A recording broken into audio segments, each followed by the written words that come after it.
Yo, what's going on, guys? Crispy Flakes here. Welcome to Extra Crispy, man. It's that point in the season where you got that one player on your team that you're looking deep in the bitch-ass eyes and you're saying, you got to get traded. Stanley Johnson, you got to go, okay? You just got to get out of my team, okay, man? You're doing nothing but ruining the damn team. But Mr. Crispy, I'm sorry I let rookie Ben Simmons drop a triple-double. It doesn't matter, Stanley. You had your chance, and I got to get traded. That was a reenactment of a few years ago of a similar circumstance that I had, man. But it is now the 2021-2022 NBA season. We're reacting to one player that desperately needs to be traded from every team, East and West. It's a two-part video from a Man Hoops reference, guys. Link to his channel in the description below. Be sure to subscribe. He's very close to 200K, guys. Go help him get there, man. Here we go. Now, with a solid handful of games under every team's belt, no, we're good. So at this point, while it is still very early days, we can start to see patterns in the way teams are patterns, playing exactly. that should continue Good way to put moving it. forward. The kinds of roles players are in, how they are producing, and whether or not they fit into the scheme of the team they're on, all are being taken into account for the topic of today's video, where we'll be going through every team in the league, identifying the one player from each squad that needs to be traded, whether it be for their own good, for the good of the team, or Well, y'all think your favorite team's player can be listed, every man? player is obviously in a different situation. I'm going to say Jerami Grant This for is a two-part Detroit. video, so today we'll be going through the teams in the Eastern Conference, and in tomorrow's video, we'll go through the teams in the Western Conference, so stay tuned for that as well. Before we start, though, it turns out about 49% of you watching right Y'all gotta now hit aren't that even subscribed bitch-ass to the sub channel. button, man. So please, if you enjoy the content, consider hitting the subscribe 50-50 button, as not only splits. does it help out a ton, but I'd also very much appreciate it. Now, with that being said, let's begin. All right, here we go. Going in alphabetical order, Reddish. we'll start with the Atlanta Hawks. To break and the out, player yeah, for most sure. likely to be traded from this team this year is Cam Reddish. He's still not perfect, but Reddish is starting to improve regarding producing on a more consistent basis, and his efficiency Mini is PP, slightly man. up too. Pandemic P. He's always been someone with tantalizing potential, but the Hawks' wing depth has always been so crowded, and that, combined with a few health issues over the last few years, have held him back. He's Atlanta's most appealing trade chip, with several teams very notably. What do they actually need, though, do y'all according think, to man? reports. Maybe So like if a Marcus the Hawks Smart? need to make a move, they'll have plenty of Interesting. suitors for him.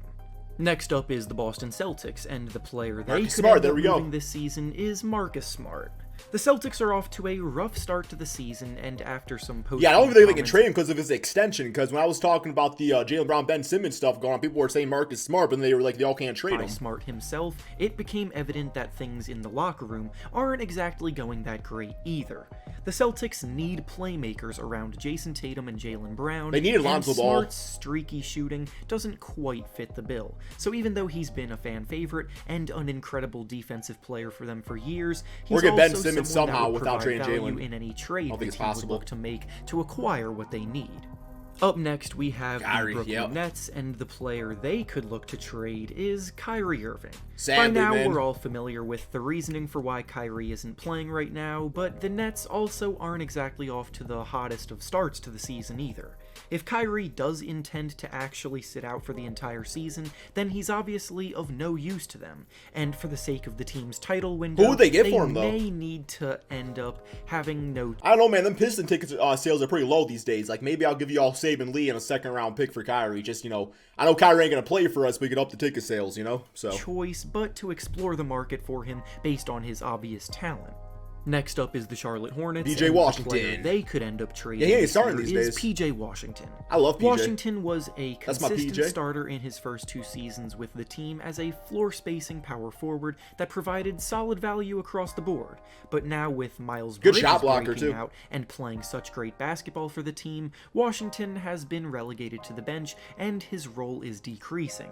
With Bridges also hitting free agency this summer, I'd like him and on the set Jazz. to receive a big extension if he Jazz, keeps playing yeah. this well, then the team could very well look to offload Washington at the deadline. Next up is the Chicago Bulls, and the player most likely to be moved from this team is Kobe. Yo, y'all been seeing Ayo Dosunmu? I think is how you say his name for the Bulls. Kid's been special, man. They don't need Kobe White anymore. It's time to get rid of him.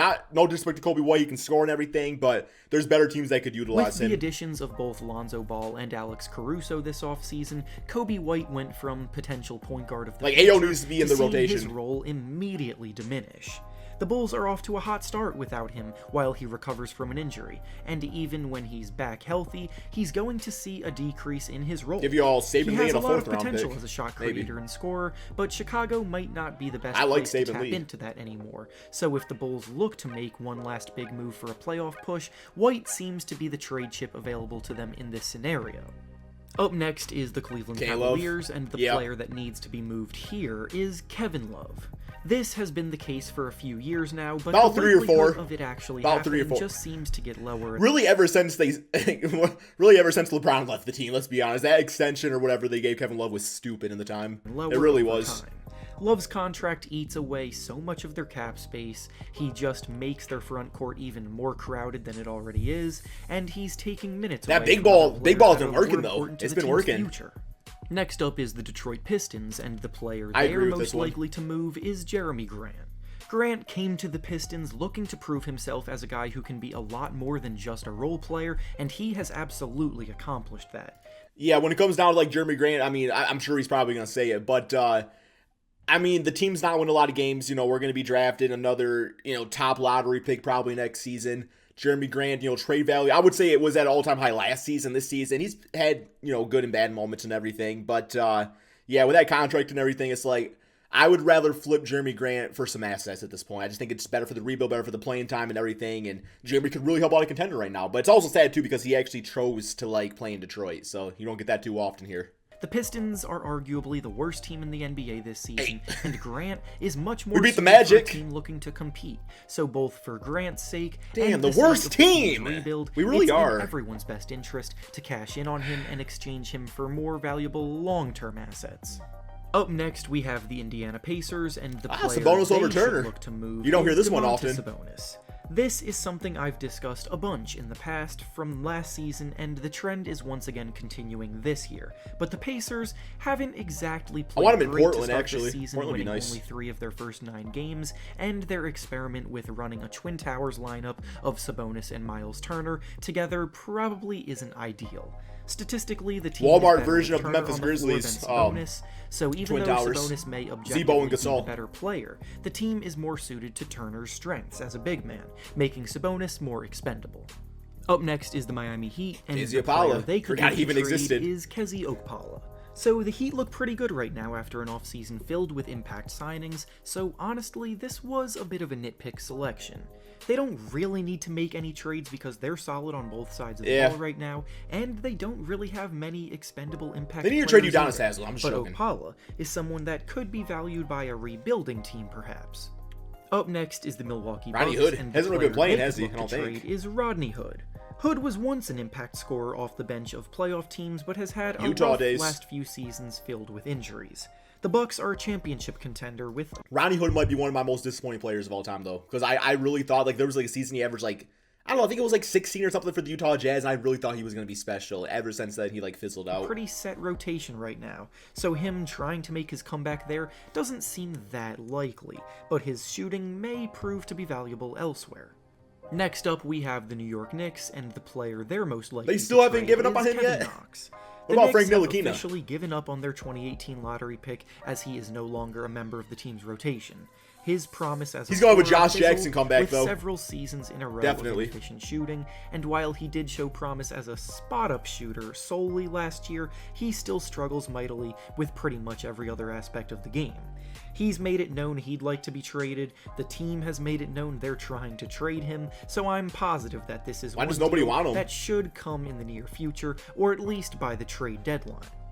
Up next, we have the Orlando Magic, and the player they're you go have a most playoff likely team. to trade is Terrence Ross. The Magic are a rebuilding team filled with a ton of youth at both guard spots, while Ross is a veteran wing player who has brought impactful scoring off the bench of playoff teams over the last few years.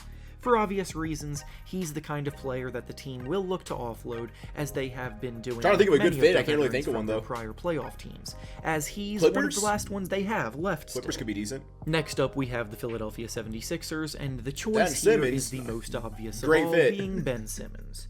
The Ben Simmons saga has gone on since the offseason started, and it's still going on to this day. I know it's one wants bring out, hoops and but the paint team talking doesn't about. want to sell him for less than the value that they see he's worth, so they're willing to wait it out as long as they need to. I imagine by the trade deadline, a team will be desperate enough to make a good deal with the Sixers for him, but until then, we probably have a lot more waiting to do. Next up is the Toronto Raptors, and the player they will likely look to trade is Goran Dragic. Dragic was acquired in the Kyle Lowry sign and trade deal, but after just a few games, it's already become apparent, according to several reports, that the team isn't looking to keep him much longer, possibly either buying him out or he'll be on the Lakers too before the end of the season. He's a veteran guard on an expiring contract, and after starting one game for the team, he then started to come off the bench, but is now completely out of the rotation altogether, possibly hinting at the fact that they're preparing for life after moving him. Yeah, put him on Dallas. And finally, the last team up is the Washington Wizards, and the player they could look most expensive damn player in the NBA for what he brings, man. You know, Davis Bertans. Trade is Davis Bertans. I didn't mean to pause the video to call it Bertans, but I'm just saying. 2 off seasons ago for his shooting ability, but since then he hasn't quite lived up to the bill. The Wizards revamped the roster this offseason, bringing in a nice haul in exchange for Russell Westbrook. And he's this era's Ryan Anderson. And they look to be improved so far. But by moving Bertans, it would open themselves up for even more flexibility moving forward. Now, before we finish... Okay, that is the end of that right there. We are going to be going to now the East. So let's skip to when he starts talking about the players here. There we go. Mavericks. I'm sorry, the West. The West. The Dallas Mavericks, and the player they're most likely to trade is Kristaps Porzingis. Porzingis has seen his name in trade rumors ever since the end of last season because he just isn't playing up to the level that the team expected. Yeah, I don't know what happened to this man right here. When they acquired him to be Luka Doncic's number 2 option. The priority for the Mavericks needs to be getting a player that can legitimately take some of the offensive load off of Luka Doncic's shoulders, and Porzingis just doesn't do that on a regular enough basis. Next up is the Denver Nuggets, and the player they're most likely to trade is Bol. It's got to be frustrating to be in Bol's situation right now. Every time he plays, he's decent too. He's in his 3rd season as a pro, and you can't say he's ever been given a real chance in Denver. Besides a Y'all want to give us 2 first-round draft picks in Bol for Jerami Grant? Seems like a good fit to me. A rare game or great two trade. Here and there. He's practically maybe 3 first-round picks in Bol. Minutes in his career. Ain't a forward. And while I realize the Nuggets are a team focused on the present, he has a ton some of bitch-ass extra crispy fried chicken, man. If given the opportunity. I've been fasting for 24 hours. It's definitely in everyone's best interest to trade him so the team can get something that will help them more right now, while Bol can get a fresh start elsewhere to hopefully work his way into No way, I had a salami sandwich for breakfast. Up next is the Golden State Warriors, I'm so hungry. And the player most likely to be traded here is Andrew Wiggins. When Wiggins was first acquired by the Warriors, the assumption was that they got him to use him as trade bait later down the line, and although no trades have come yet, it certainly isn't for a lack of trying. Every time a good player finds himself in trade rumors, the Warriors find themselves linked to them by offering packages including Wiggins in them. Yeah, 100%. And that's not going to stop anytime soon either. Up next, we have the Houston Rockets, and the player they're going to look might be the most untradeable contract right here. Wall. Most people probably forgot about John Wall because of the fact that he isn't playing right now, but before the season started, he and the organization came to an agreement that he doesn't fit their timeline anymore, and they would work together to find John Wall a new team. The problem with this, though, is that Wall has one of the least desirable contracts in the league right now, and he isn't close to being the player that he once was. Eventually, I do believe a deal will be made, it just won't be that easy to find. Next up is the Los Angeles Clippers, and the player they could look to trade is Eric Bledsoe. I made it clear in the offseason that I wasn't the biggest fan of Bledsoe's fit on the Clippers, and so far he has played poorly with the team. He has started every game for them so far this year, but statistically the Clippers are a whopping 28 points better with him on the bench, which is an astounding number for a player in the starting lineup. His value may not be that high right now, but it's for the best to look elsewhere to try to salvage something for him. Next up is the Los Angeles Lakers, and the player they should look to trade very well could end up being Russell Westbrook. He could be gone. This is going to sound controversial, but it hasn't taken very long to realize how questionable his fit on this Lakers team is. But at that point, where does he fit at, you know? It's like, where does he fit at? And like, what type of assets would the Lakers get back for him, you know? It's like so many difficult questions with him. He still can't knock down threes, shooting 27% from deep. His turnovers and erratic play have cost the team a few games in crunch time already. Like, I don't even know what team's a good fit at this point. Just doesn't mesh very well alongside LeBron James. The Lakers will do whatever is best for the team's title contention, and if that means moving on from Westbrook at the trade deadline, I wouldn't count it out. Next up is the Memphis Grizzlies, and the player they're most likely to trade is Kyle Anderson. The inventor of the slow break. Anderson's under control, smart play style, while providing a balanced bit of shooting and playmaking from a reserved role, is valuable to have in a rotation, but this season he has seen his role decrease with the Grizzlies to being moved to the bench. He's found himself Anthony Tolliver, man! Back to last year, so this isn't necessarily new, and if a decent offer comes around for the team, they could see him as expendable. Up next, we have the Minnesota Timberwolves, and the player they could likely end up trading. Especially with the Ant-Man breaking out so much, too. After a big breakout season last year, Beasley's had quite a rough start to the season scoring the ball, seeing his scoring average get cut in half. Oh, that's a Timberwolf. Yeah, I was going to say a roof start, like a dog would say, but it's a Timberwolf. It's not a dog. While shooting pretty poorly from the field, and being relegated to a bench player. The Timberwolves have a lot of shot creation on the team already, so Beasley's skill set is somewhat repetitive, and he's easily the most expendable of their role players, so he could end up being used to bring in something that addresses more of their weaknesses. Up next is the New Orleans Pelicans, and the player that very well may end up getting traded here is Jaxson Hayes. Hayes was 9 overall athleticism, breakout candidate 0 overall everything with else. The team, but instead he's playing fewer minutes per game than he ever has in his career, and has been passed on the depth chart by Herb Jones. Hayes was a lottery pick 3 years ago, but just hasn't quite lived up to the hype. So if the Pelicans are starting to lose their patience with him and his development, he could end up getting moved elsewhere. Next up is the Oklahoma City Thunder, and the player still has a contract too? Trading I didn't know he was playing Muscala. for the Thunder anymore. Muscala is a veteran stretch big man that gotta be about provides 42 solid at this perimeter point. shooting Gonna and break Vince Carter's production off the record. bench for a team that's way too young and inexperienced to capitalize on it. He doesn't exactly fit the Thunder's timeline, so he's likely going to be sought after by other teams at the trade deadline because stretch fours are always valued on the market. Next up is the Phoenix Suns, and the player they will look to trade is Jalen Smith. Jalen Smith was a top 10 pick 2 years ago, but the Suns seem to already... He's too old school for the power forward spot. They have no room in their rotation for him, and they already chose not to use their team option to bring him back next season, meaning that he's hitting free agency after just 2 years with the team. Instead of letting him walk in free agency, they will probably look to trade him away to salvage some kind of value for him, but essentially, the Suns are admitting that he was a bust of a pick. Up next is the Portland Trailblazers, and the player they will look to trade eventually, I think, is Damian Lillard.